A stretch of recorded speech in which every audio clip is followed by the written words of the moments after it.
I bet you don't last a week, sweetheart, pick that up. That is what Dr. Whitfield said 48 hours before the Pentagon arrived at Seattle General in San Diego. Elena Martinez moves through the surgical ward like a shadow, her scrubs pressed military sharp, her movements economical and precise. The fluorescent lights catch the faint scar tissue on her forearms as she adjusts and fall line with hands steady as a surgical laser. Her charting is meticulous, almost obsessive, noting every medication timing and vital sign with the kind of precision that makes the other nurses look sloppy by comparison. She has perfected the art of invisibility over 20 years, first in the mountains of Helmand Province, then in the corridors of hospitals across the country. This one is different. This one is personal. Room 347 holds Captain James Renner, a Special Forces operative recovering from shrapnel wound sustained 3 weeks ago in the same province where she pulled him from a burning convoy 2 decades earlier. He was 8 years old then, terrified, clinging to her neck as she carried him 3 miles through enemy fire while rounds tore up the dust around them. Now he is a grown man with a Navy Cross on his dress uniform and no memory of her face. He will not know who she is. He cannot. The mission requires distance, observation, silence. Her handler made that clear. Monitor his recovery. Investigate the billing anomalies. Do not engage. Do not reveal yourself. Elena pushes the medication cart down the hallway at 0730 hours, her eyes moving across the charts with the trained efficiency of someone who has seen what carelessness costs. A soldier bleeding out. A child in shock. A man's last breath. She notices things other people miss. The way Dr. Whitfield's consultations are billed to military dependents who never actually see him. The way procedures are coded incorrectly to maximize insurance payouts. The way he moves through the ward like he owns it, like the rules that bind everyone else do not apply to him because they never have. The cafeteria at 1145 hours is where it happens. Elena stands in line with her tray, salad, grilled chicken, water, black coffee. Functional. Efficient. She does not eat for pleasure anymore. Eating is fuel. She takes her tray to a table near the windows where she can observe the room, where her back is not exposed. The chief of surgery is holding court at the adjacent table, his voice carrying like he needs the entire hospital to hear his story about a golf course in Scottsdale. Dr. Whitfield approaches from her left. She does not see him until he is beside her. You know what I love about this job? His voice sounds like a tank idling in a garage, all contained power and threat. Anyone can wear a white coat and think they belong here. Elena continues cutting her chicken. Does not look up. Some people, though. He gestures vaguely with his hand. Some people should know their place from the start. Save everyone time. She takes a bite of salad. Her jaw does not clench. Her breathing does not change. Then he bumps the edge of her tray. Not hard. Just enough. The plate slides across the table and onto her lap, leaving a dark stain of dressing across her scrubs. The chicken lands on the floor.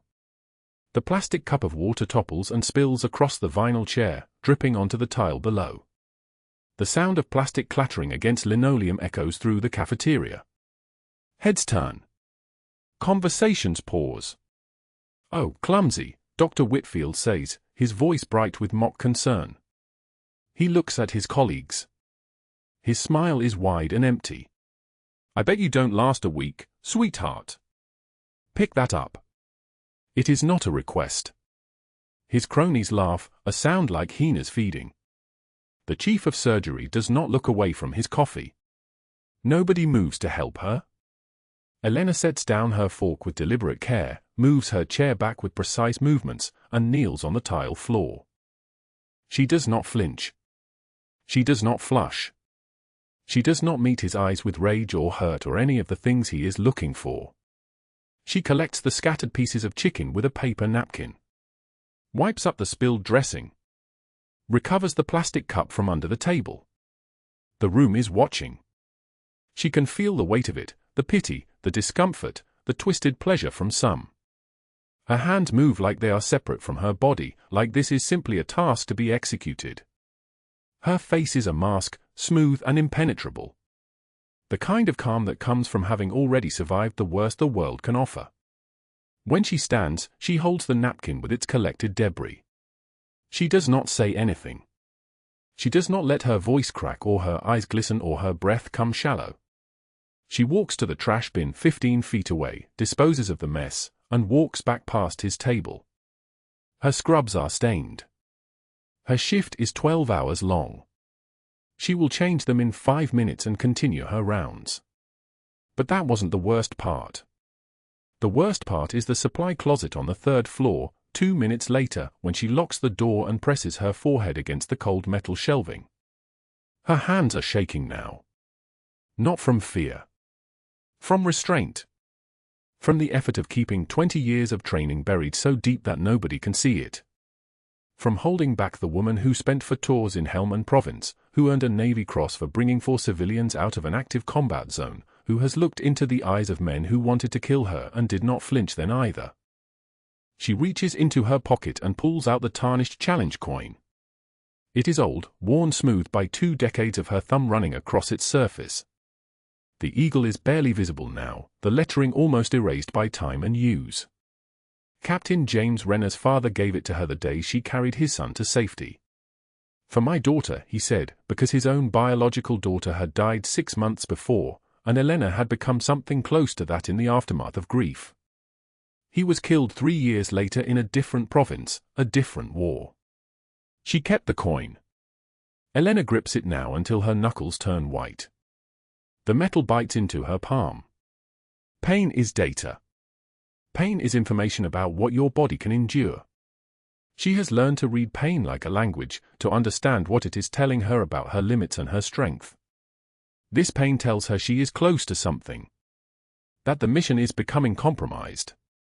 That she cannot stay buried much longer because the woman underneath is clawing toward the surface. She is not here by accident. Master Chief Petty Officer Elena Martinez was assigned to Seattle General 12 weeks ago by her handler in Naval Special Forces. The orders were simple: monitor Captain Renner's recovery from his combat injuries. Investigate medical billing irregularities involving military dependents. Document the fraud. Build a case. Do not interfere. Do not reveal yourself. When the investigation is complete, leave without a trace and do not look back. She is a ghost. That is the skill she has perfected. The ability to move through an institution, to observe without being observed, to notice everything while remaining invisible. She has done it in 6 countries and 4 different hospital systems. She is good at it. Uncomfortably, unnaturally good at it.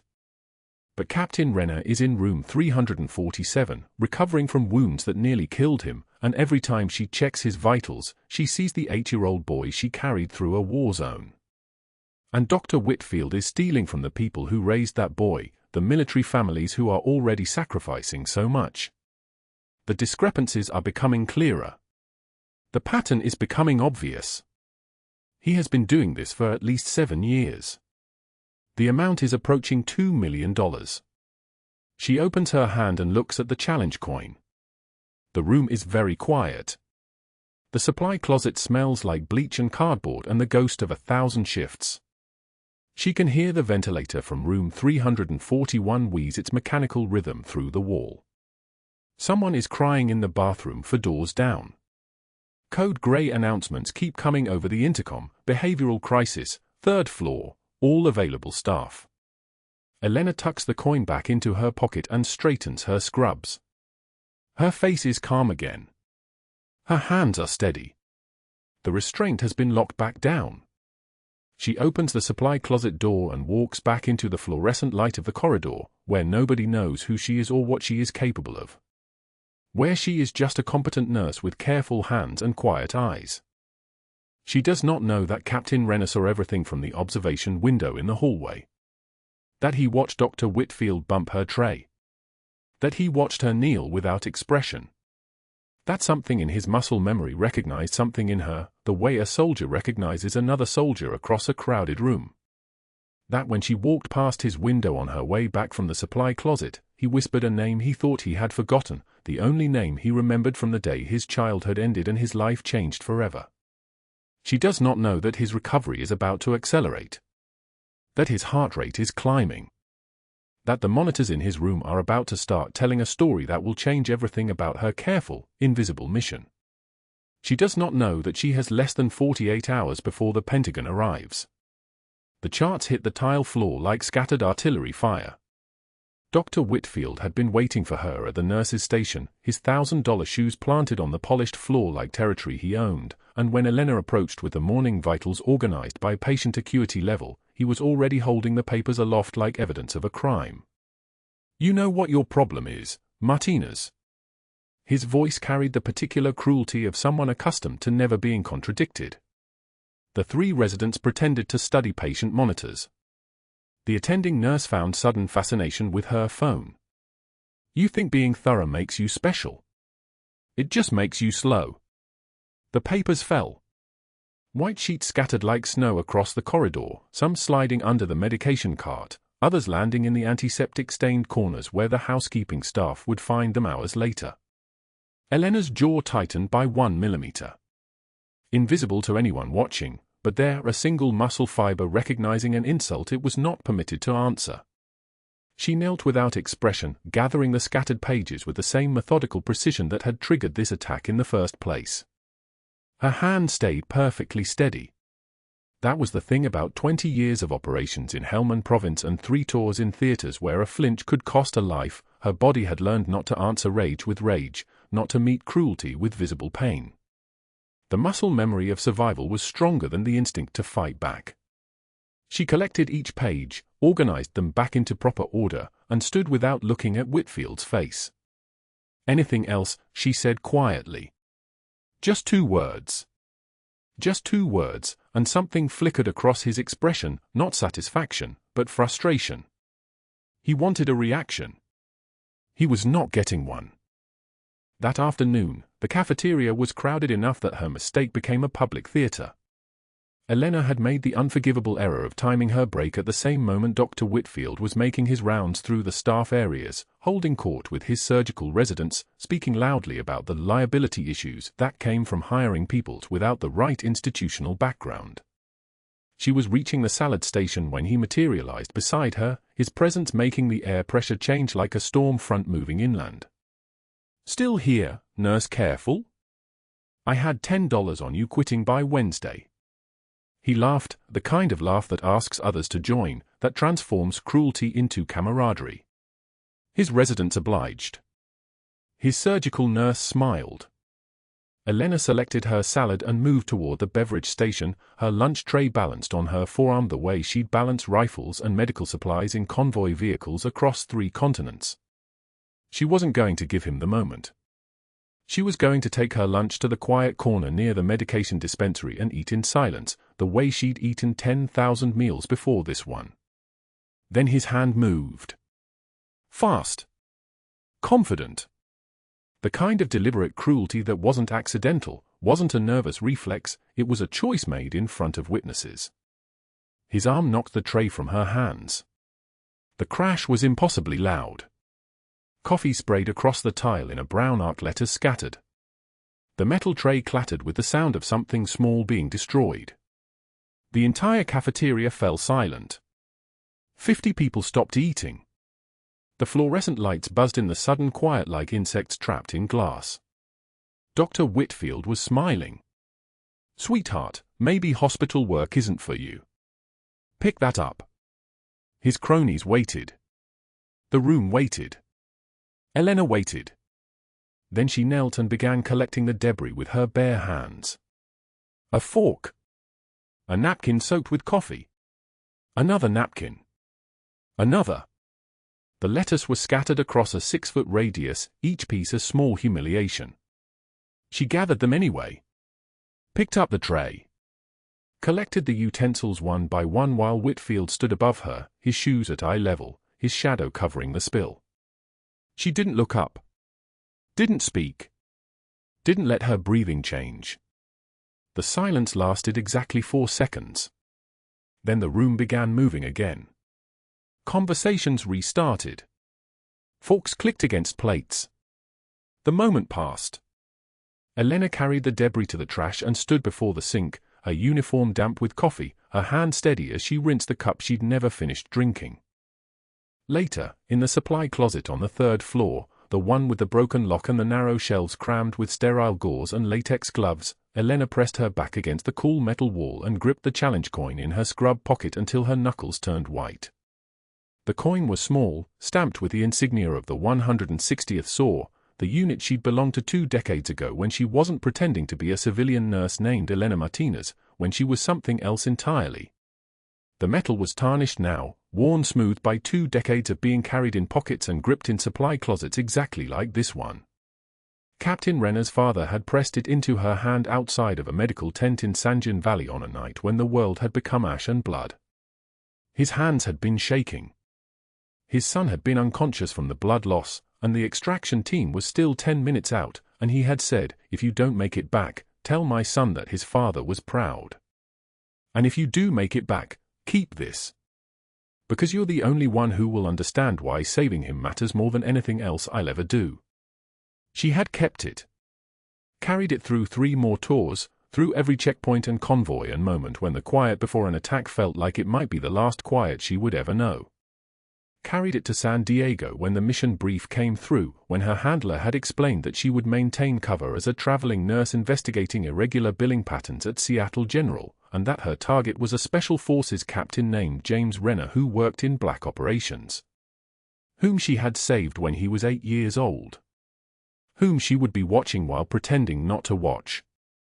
Whom she absolutely could not engage with under any circumstances, because engagement meant exposure, and exposure meant the end of everything. Her breathing steadied. Counted breaths the way she'd learned them, for in, hold for 7, out for 8. The coin pressed against her palm like an anchor. Like a reminder. Like a weight. The next morning, Whitfield was waiting again. He appeared during rounds in the surgical ICU like he always did, late, taking credit for the overnight assessments, making small adjustments to treatment plans that were already working perfectly in order to justify his presence and his inflated billing codes. Elena was documenting vitals on Captain Renner's chart when Whitfield threw the patient chart at her chest. Not dropped. Through. The plastic folder hit her sternum, and she caught it without expression. "Your charting flagged another billing review, Martinez. You're creating problems where none exist." His voice carried the particular menace of someone who understood that his institutional power made him bulletproof. "Military families get premium care here. Maybe you're just not sophisticated enough to understand how civilian medicine works." Elena's eyes never left his face, but she said nothing. Just picked up the chart and continued her rounds, moved to the next bed, checked the next set of vitals. She had learned a long time ago that silence was a form of power he couldn't control. He wanted argument. He wanted capitulation. He wanted some visible sign that his words had landed. She gave him nothing. Not a flush. Not a tremor. Not even a blink. He waited for 30 seconds, then walked away, his expensive cologne lingering in the still hospital air like a threat that had decided not to activate, not yet. Elena continued her rounds. She checked Captain Renner's oxygen saturation. She reviewed his post-operative vitals.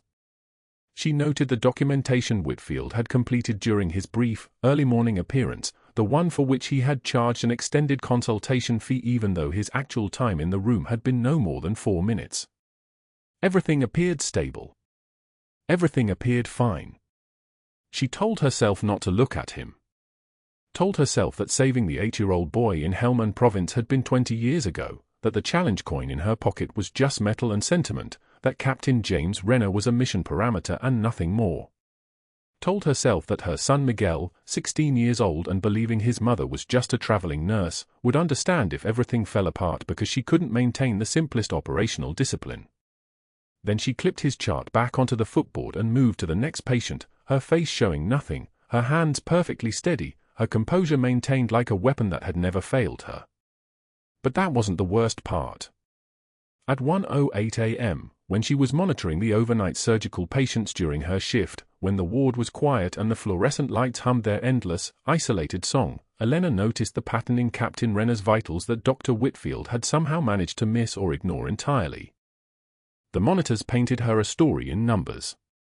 Elena's eyes moved across the screens with the same precision that had kept her alive through 7 combat deployments, reading data like terrain, vital signs like enemy positions. Heart rate climbing. 115. 120. 125. The rhythm was regular but accelerating, and something underneath the pattern was wrong. She stood at the foot of Captain James Renner's bed at 1:51 a.m., watching the proof that Dr. Whitfield had missed something. Blood pressure wavering. 120/78. Then 118. Then 116. The systolic was drifting downward like a ship losing altitude. Oxygen saturation hadn't stabilized, it was dancing between 92 and 95, a rhythm that told her the lungs were working harder for less payoff. The body was compensating. The body was failing. Elena had seen this pattern before, 20 years ago in a convoy ambush outside Kandahar when a junior corpsman missed the same cascade of vital sign shifts, a Marine with abdominal bleeding, vitals dropping so gradually that nobody noticed until the collapse was already inevitable. He lived. Barely. Because she'd been there. Because she'd understood that the absence of a dramatic crisis was itself the crisis. She pulled up Captain Renner's chart on the computer terminal, her movements deliberate and unhurried. Around her, the night shift moved in its slow-motion rhythm, a respiratory tech-checking event in the next room, a cardiac monitor beeping its steady reminder that somewhere a heart was still working. The ER downstairs hummed with 2 a.m. activity, but the surgical ward had the quality of a cathedral at midnight. Quiet. Waiting. Unreliable. His imaging from admission stared back at her. Chest X-ray from yesterday, clear. EKG, normal sinus rhythm. The attending physician had noted mild tachycardia post-operative, nothing alarming. Post-operative day 2 from the trauma surgery that had addressed his penetrating thoracic wound. The entry wound was clean. The surgical repair was documented. But what Elena saw in the progression of his vitals over the last 3 hours told a different story than the paperwork. The X-ray had been taken at noon. It was now 1:41 a.m. 14 hours had passed. 14 hours for fluid to accumulate in the pericardium. 14 hours for blood to pool around the heart instead of flowing through it. Cardiac tamponade. The pericardial sac filling with fluid that compressed the heart the way a fist closes around a bird. The body compensates until it can't. The compensation looks like normal vitals for hours while death assembles itself in the darkness. Elena moved to Renner's bedside with the purposefulness of someone who had already decided. She didn't consciously know she was deciding. Her hands had already known what her mind was catching up to. She placed the ultrasound probe against his chest at the 4th intercostal space, just left of the sternum, and the image bloomed across the monitor with the clarity of confession. The pericardial space was there. Dark. Full. The fluid had accumulated to nearly 2 centimeters of depth. She could see the heart wall moving inside it like a fist working inside a water balloon. Diastolic collapse. The visual proof of compression. The attending physician on call was Dr. Marcus Chen, a man in his 50s who'd been with Seattle General for 9 years and who treated Elena with the distant courtesy usually reserved for junior staff members. He was asleep in the call room. Elena could wake him. She could explain the ultrasound findings. She could request authorization for the procedure that would save Renner's life. Or she could do the procedure now. The knowledge of it sat in her chest like a stone. Protocol required attending authorization. Protocol required documentation. Protocol required that she act within the scope of her nursing license, which did not include inserting needles into pericardial sacs to drain fluid around the heart. Protocol was a luxury for people who weren't monitoring a man whose vitals were beginning to tell a story about the exact moment his heart would stop compensating. Renner's oxygen sat at 90. The previous reading had been 92. He was asleep, sedated on minimal pain medication, and his body was beginning to fail silently. In 6 hours, maybe 4, maybe 2, Elena had seen it go either way. The compression would exceed his cardiac output. His blood pressure would crater. The monitors would scream. And Dr. Whitfield, if he was on the floor, would order an emergency echo and an emergency procedure while Rena's organs shut down one after another like lights going out in a house. Or Elena would wake Chen, and Chen would call Whitfield, and Whitfield would delay or question the diagnosis or order the wrong intervention because Whitfield was the kind of doctor who treated protocols as suggestions for other people. She had saved this man's life once before. She was 8 years old, and he was 8 years old, and his father was a civilian contractor in Helmand province, and the convoy had taken fire from a compound Elena's team had cleared incorrectly. Her error. Her responsibility. She'd carried Rena 3 miles through enemy fire, her M4 in one hand and the terrified child in the other, and when she'd handed him to the medevac pilot, she'd thought that was the end of the story. Except he'd grown up. Except he'd become a Marine. Except he'd come back to the same province to finish what had been started. Except he'd been wounded in the same way she'd been, in service to something larger than himself. And except he was sleeping in a hospital bed while a doctor who'd spent the day mocking her competence remained unaware that his negligence was about to cost him his life. Elena moved to the equipment cart and retrieved the pericardiocentesis kit. The needle was 17 gauge, 8 centimeter. The syringe was already there. The aspiration catheter. The ultrasound probe that would guide her needle to the fluid without puncturing the myocardium. Everything a Marine combat medic needed to save a life in a forward operating base was everything a nurse needed to save a life in a hospital where the attending was asleep and the supervising physician was dangerous. She didn't call Chen. She didn't notify Whitfield. She prepped Rena's chest with antiseptic, the cold iodine smell cutting through the hospital air like a scalpel. Her hands were steady. They had been steady in Kandahar.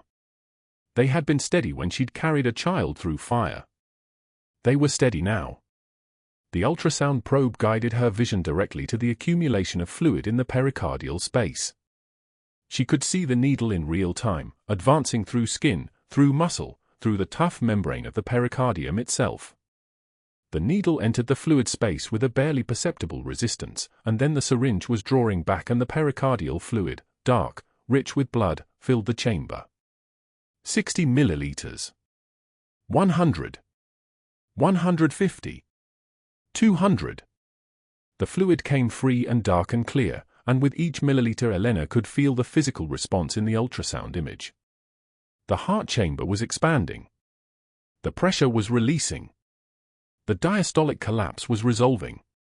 On the monitor beside her, Rena's oxygen saturation crept upward. 90. 91. 92. His heart rate, which had been climbing all night, began to settle. 120. 115. 110. The hiss of air escaping, the sound of pressure releasing, the sound of a life choosing to continue instead of end. Elena secured the catheter at the insertion site, taped it with the efficiency of someone who had performed this procedure in mud and sand and the darkness of combat hospitals where the only anesthesia was the knowledge that someone was depending on you to survive the next hour. 240 milliliters total. She marked the time on the fluid collection bag. 2:03 a.m. She documented the procedure on the bedside note with clinical precision, pericardial effusion noted, patient decompensating, pericardiocentesis performed, fluid aspiration successful, vitals stabilized. Then she heard the footsteps. Dr. Marcus Chen, still in his scrub pants but with a shirt hastily pulled over his frame, was moving toward Rena's room with purpose. Behind him, still tying his tie in that infuriating way that suggested he'd come from somewhere other than sleep, was Dr. Whitfield. The room went so quiet you could hear the fluorescent lights hum. Elena stood beside the bed, the aspiration needle still visible in her hand, the fluid-filled syringe still present as evidence. Chen's eyes widened. Whitfield's expression cycled through confusion, then recognition, then something colder. Something that looked like a man calculating how to weaponize what he'd just witnessed. "You're not authorized," Chen said, but the words were already hollow. He could see the fluid. He could see the ultrasound image. He could see the before and after written across Rena's vital signs like a story in numbers. Captain Rena coded, Elena said quietly. Pericardial tamponade. 240 milliliters. Cardiac output restored. Her voice was steady. Her hands were steady. Her composition was absolute, and that absolute stillness somehow made the room smaller. Whitfield's eyes moved from the fluid collection bag to Elena's face to Rena's vitals to Chen's expression, and Elena watched the calculation happen behind his eyes like a man suddenly understanding that the woman in front of him was not what he'd assumed. My office, Whitfield said finally. Both of you. Now. But Elena saw something else in his face. Not anger. Not yet. Something colder and more calculated. The face of a man who'd suddenly realized that the person he'd spent 3 days humiliating had just demonstrated knowledge and decisiveness that no ordinary civilian nurse should possess. The face of a man who understood that she'd violated protocol, sure, but that she'd done so while saving a military patient that Whitfield had nearly killed through incompetence or indifference. The face of a man who had no idea what he'd just put in motion. The attending physician's face told Elena everything. He stood frozen at the foot of the bed, his hand raised midway to the monitor, as though his body had received the command to act but his mind had already surrendered. It was 2:03 a.m. Captain Rena's heart rate had plummeted from stable to critical in the span of 43 seconds. 112. 98. 84. The ventilator wheezed its mechanical rhythm, indifferent to the man dying beneath it. Elena moved before her conscious mind caught up with her training, muscle memory taking over, hands reaching for the ultrasound probe with the precise fluidity of someone who had done this in desert tents and on carrier decks and in field hospitals where the only light came from chemical glow sticks. Blood pressure was dropping like a stone down a well. 72/41. 58/32. The pericardium was filling with fluid that had no business being there, fluid that was strangling the heart with every beat. Dr. Whitfield was not on the ward. He never was at 2 a.m. That was Elena's advantage, though she did not think of it that way. She thought only of the ultrasound probe sliding across Rena's sternum, of the window of opportunity that was closing like a fist, of the fact that this man, this soldier with a navy blue hospital gown and 17 years of life ahead of him, was going to die if someone with authority did not move in the next 90 seconds. The attending physician's name was Dr. Morrison. He had trained at Johns Hopkins. He had told Elena once, over a cooling cup of hospital coffee, that he had 17 years of experience in post-operative care.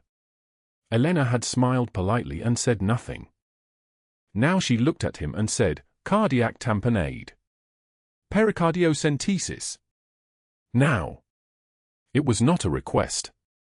It was a command delivered in a voice that had ordered men to run into gunfire and medical teams to move faster than they thought possible. Dr. Morrison's hands trembled. Elena did not wait for him to find his courage.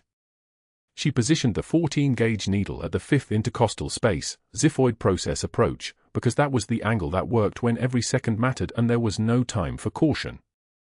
The ultrasound guided her hand, echogenic sac, fluid under pressure, heart compressed like a fist inside a closed box. The needle went in. The hiss of air and fluid escaping sounded like pressure releasing from a bomb that had not quite detonated. Elena's hand was steady.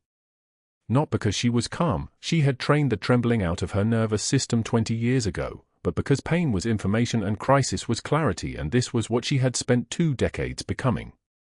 The monitor responded before her brain finished processing the needle depth. 102. 108. 114. Climbing.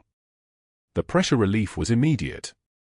Rena's blood pressure stabilized at 94/58. Not perfect. Acceptable. Survivable. The thing that would have killed him was now draining into a sterile cup, and Elena was already adjusting the needle depth to ensure proper placement, her movements economical and purposeful. 12 milliliters. 18. 24. Sinus rhythm, Dr. Morrison whispered. He was staring at the monitor as though it had performed a resurrection. Elena did not respond. She was thinking about protocol. She was thinking about authorization. She was thinking about the fact that she had just violated every chain of command instruction her handler had given her over 18 months of undercover deployment. She was thinking about the fact that Captain James Renner would have been dead in the next 4 minutes if she had waited for Dr. Whitfield's approval, and Dr. Whitfield's approval would never have come because Dr. Whitfield had missed the pericardial effusion entirely in his post-operative notes, had chalked it up to post-surgical inflammation and routine swelling and everything except what it actually was. The doors to the cardiac ward burst open at 2:09 a.m. Dr. Whitfield stood in the threshold in street clothes, his leather briefcase still in his hand, his jaw tight as he absorbed the scene. Elena. The ultrasound. The sterile collection cup filling with fluid that should not have been there. The attending physician stepping backward with his hands up in a gesture that was part surrender, part apology. Renner's vitals stabilizing on the monitor like a line climbing back toward the light. The color drained from Whitfield's face in increments, the way watercolors fade in the sun. He looked at Elena. He looked at the needle in Renner's chest. He looked at the attending physician who had been too frozen to act. Elena did not flinch under his stare. She simply finished securing the needle and began documenting on the chart with the same meticulous precision she had applied to every other task in this hospital for 18 months. "You performed a procedure without authorization," Whitfield said. His voice was very quiet. That was worse than shouting. Elena had learned that in Fallujah. Captain Renner would have experienced cardiac arrest in approximately 4 minutes without intervention, Elena replied. She did not look up from the chart. The effusion was not documented in your post-operative assessment. I discovered it during routine vitals check. You are a nurse. Not a physician. Yes, sir. He left the room. Elena felt the weight of his departure the way soldiers feel the weight of a door closing on a successful ambush, the knowledge that something irreversible had just begun to move. She finished her documentation. She helped Dr. Morrison stabilize Renner's chest tube. She did not go home. She sat in the break room and drank coffee that tasted like copper wire, and she waited for dawn the way soldiers wait for incoming fire, with the calm of someone who has already accepted what is coming. The phone calls began at 6:53 a.m. Elena was not present for them, but she saw their effects ripple across the hospital like stones dropped into still water. Board members receiving calls at their homes. Insurance companies being contacted with questions about credential verification. Her references, fabricated identities maintained by the Pentagon, people who did not actually exist, receiving inquiries from an external HR investigator who had been activated with remarkable speed. Whitfield had moved with the precision of a man who understood institutional power the way other men understood gravity. He had made calls. He had activated networks. He had set in motion a series of events that would carefully, methodically, unravel everything. By 7:33 a.m., Elena was being escorted from Seattle General by a security guard who would not meet her eyes. Her termination letter was printed on hospital letterhead, her hand steady as she read the words that had been prepared in the dark hours before dawn. Unprofessional conduct. Credential irregularities. Unauthorized procedures. Each phrase a carefully worded demolition of the cover identity that had taken 18 months to construct.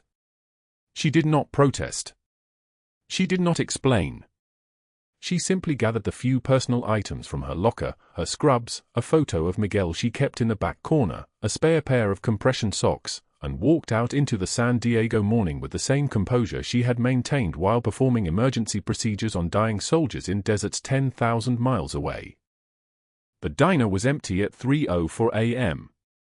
Elena sat in a booth near the window, her coffee untouched in front of her, the liquid already beginning to develop that thin skin that forms on cooling liquid.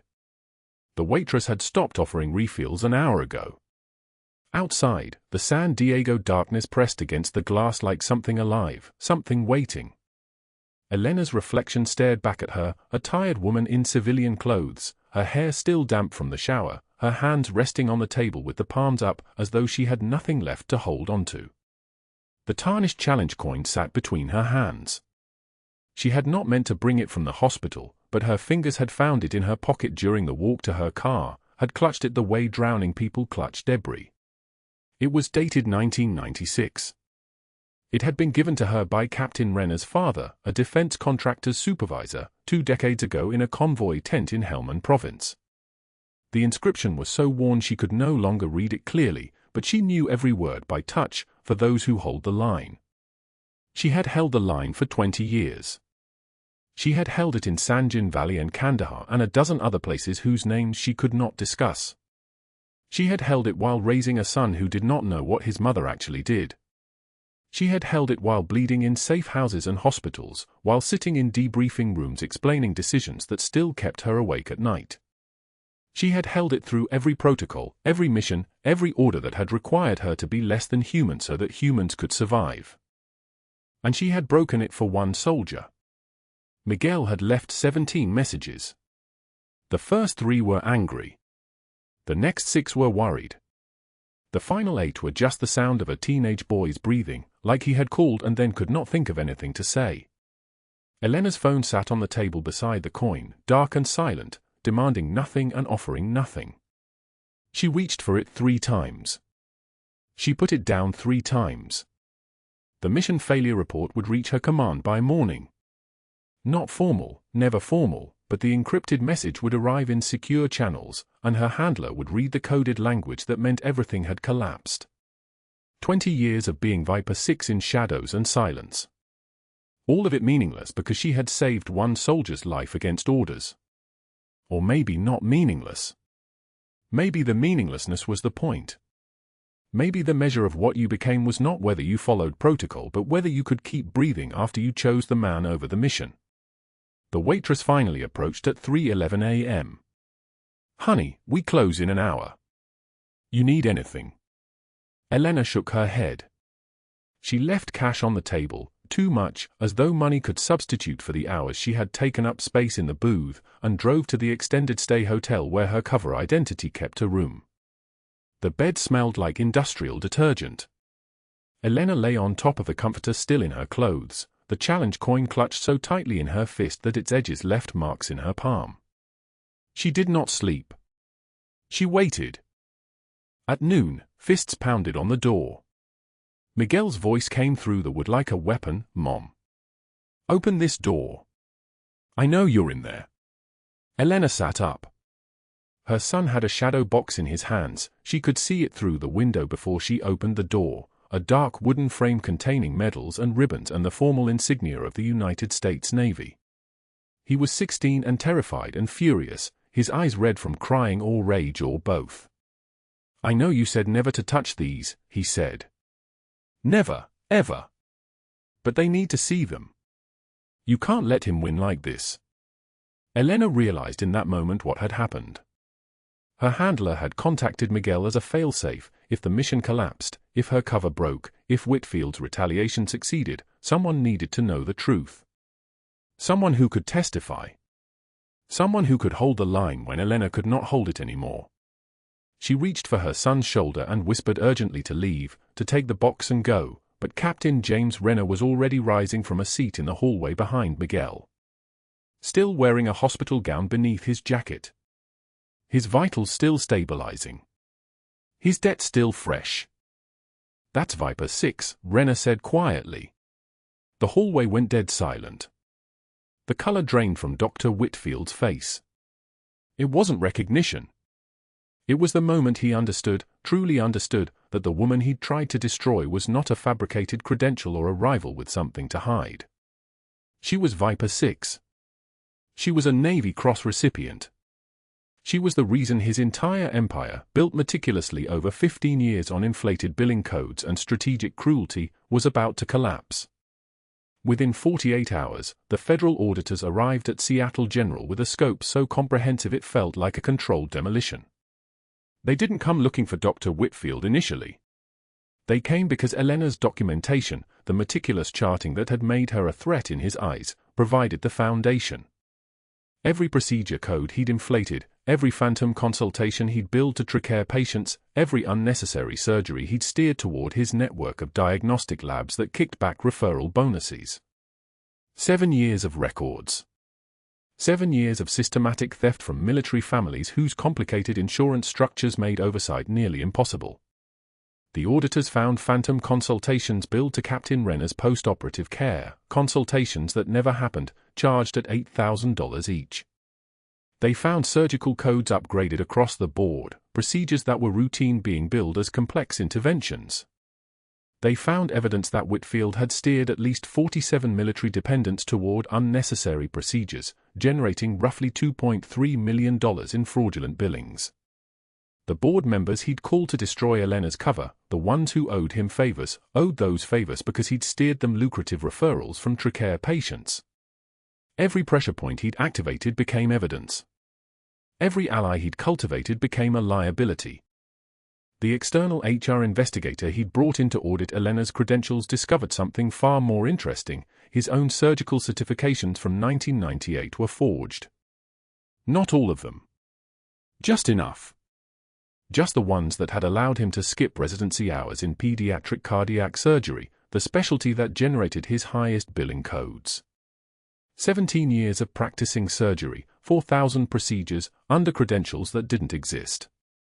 The hospital's legal counsel went pale reading the implications. Within a week, his hospital privileges were suspended pending investigation. Within 2 weeks, the California Medical Board initiated a formal review. The state attorney general's office contacted the hospital. The FBI took possession of his billing records. It wasn't a witch hunt. It was the inevitable mathematics of a system turned against him by the very system he'd manipulated. A man who'd built his career on finding leverage had finally discovered leverage working in reverse, precise, inexorable, institutional. Elena watched the unraveling from a distance, her own clearance allowing her access to the intelligence briefings. She saw the federal charges being prepared: mail fraud, wire fraud, healthcare fraud, conspiracy, falsification of medical credentials. The prosecution's recommended sentence was 6 years. Whitfield's attorney negotiated desperately: cooperation in exchange for reduced sentencing, restitution in exchange for avoiding federal prison entirely. The prosecution agreed to 18 months in a minimum security facility, plus full restitution, plus permanent revocation of his medical license. He would never practice medicine again. 2 months after the federal charges were filed, Elena received formal commendation from Naval Special Warfare Command. Her undercover mission had been compromised, yes. But her documentation had provided the evidentiary backbone for 23 additional investigations across 4 states, uncovering roughly $47 million in fraudulent military healthcare billing. Hospitals in Sacramento, Los Angeles, Las Vegas, Phoenix, all connected to the same network of inflated codes and unnecessary procedures. All traced back to Dr. Whitfield's network. Captain Renner returned to active duty 6 weeks later, cleared medically, carrying his father's challenge coin and a new understanding of sacrifice. Miguel stopped asking his mother why she couldn't tell him what she did and started studying emergency medicine at UC San Diego. Elena's handler offered her a new assignment, training position at the Pentagon, teaching operational medicine to the next generation of naval special warfare medics. The job came with a desk, actual daylight, and the kind of stability that felt almost alien after 20 years in shadows. 2 years later, Elena Martinez returned to San Diego on leave, and the city felt different. Not because anything had changed. Because everything had. She wore the uniform now instead of scrubs, dress blues with the Navy Cross ribbon third from the left, the 2 silver stars below it. She didn't hide the rank insignia on her collar anymore, Master Chief Petty Officer. The surgical ward at Seattle General had a new director, a woman with ethics and a zero-tolerance policy for billing irregularities. Elena walked past the hospital on her way to the administrative district, past the wing where she'd trained, worked undercover, and saved a life that cost her everything. 3 blocks beyond the main entrance, she saw him. Through the window of a community college classroom, Dr. Whitfield stood before 20 students arranged in a semicircle, teaching CPR certification. Not cardiac surgery. Not complex interventions. Chest compressions on a plastic dummy wearing a polo shirt with the community college logo. His expensive suits were gone. His surgical team was scattered. His network of referring physicians had abandoned him the moment the federal charges became public. His malpractice insurance had been revoked retroactively, meaning every family damaged by his unnecessary procedures now had a clear pathway to recovery against his personal assets. The restitution payments, the ones negotiated as part of his sentence, would consume the next decade of his life. Elena watched for 30 seconds. Whitfield pressed rhythmically on the mannequin's chest while a teenager in the back row checked her phone. A middle-aged woman in the front took notes diligently. Two construction workers in orange safety vests looked like they were being forced to attend for their company's insurance requirements. None of them knew they were in a classroom with a man who defrauded millions. None of them cared. That was the cruelest mathematics of all. Not the prison sentence, not the financial ruin, not even the permanent loss of his license. It was the reduction. From surgical tower to community college basement. From $8,000 consultations to $18 an hour teaching CPR to people who'd forget his face by the time they left the parking lot. Elena's hand moved to her pocket, resting on the polished challenge coin, no longer tarnished, bright as new silver now, mounted beside Miguel's photo on her Pentagon office desk. The coin that Rena's father had pressed into her hands 2 decades ago in Helmand Province. The coin she'd gripped in darkness so many times that it had nearly worn a groove in her palm. The coin that had kept her anchored when everything else wanted to fracture. She lifted her eyes to meet Whitfield's through the window. For a moment, his hand stilled on the dummy's chest. Recognition flickered, then something worse, the slow-motion understanding of a man watching his entire universe collapse into proportion. He'd thought he'd been large, powerful, untouchable. He'd tried to destroy her by uncovering her credentials, and in doing so, had exposed his own. He'd activated every institutional lever available to him, and those same levers had turned against him with the precision of a military operation. Elena raised 2 fingers to her forehead in a slight salute. Not mocking. Not triumphant. Just acknowledgement. The recognition of an opponent who fought hard but fought wrong. Then she turned and walked away without looking back. The footsteps echoed on the tile, boots that had carried her through 2 decades, across continents, through fire and blood and impossible choices. Those footsteps didn't falter. Didn't stop. Didn't carry even a breath of satisfaction. That evening, she met Captain Rena and Miguel for dinner at a restaurant overlooking the harbor. Rena brought his fiancée, a trauma surgeon who understood the whole story because she'd read the Pentagon briefing file. Miguel brought his Naval Academy acceptance letter. He shipped out for Annapolis in 6 weeks, already dreaming of the teams, already understanding what sacrifice meant because his mother had never hidden it from him. They sat at a table by the window, and Rena told the story one more time, the way he always did, the 8-year-old boy in Helmand Province, the Master Chief who carried him 3 miles through enemy fire, the challenge coin his father had pressed into her hands before he died. Elena listened quietly, the way she always did, and when the story was finished, she said the only thing that mattered, the quietest person in the room might be holding it all together. If you found Elena's story worth following, subscribe to the Code Whisperers and hit the notification bell so you don't miss the next revelation. Comment below, have you ever been underestimated by someone who didn't know your true value? And tell us what you would have done in Elena's position. Would you have walked away, or stayed to watch justice unfold?